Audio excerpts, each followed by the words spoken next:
Psychology বলে মানুষ কাজ করে তার অভ্যাস আর অভ্যন্তরীণ গল্প অনুযায়ী।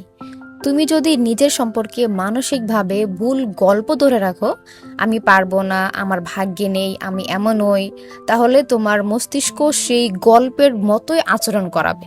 আর ইসলাম বলে Allah does not change the condition of a people until they change what is within themself.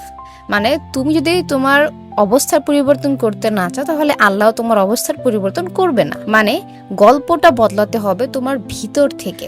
Behaviour change শুরু হয় ছোট ছোট মাইক্রো অ্যাকশন দিয়ে, বড় পরিবর্তন না, বরং প্রতিদিন 1% উন্নতি করো। তোমার মস্তিষ্ক কনসিস্টেন্সিকে রিওয়ার্ড দেয়, পারফেকশন কেনা। আজ থেকে স্টার্ট করো, দিনে 10 মিনিট নিজের চিন্তা অবজার্ভ করো, বিচার করো না। একটা ভালো অভ্যাস ধরো, যেমন 10 মিনিট কোরআন তেলাওয়াত বা 5 মিনিট ব্রিদিং। নিজেকে নেগেটিভ লেভেল দেওয়া বন্ধ করো, বলো আমি পারবো, আমার দ্বারাই সম্ভব।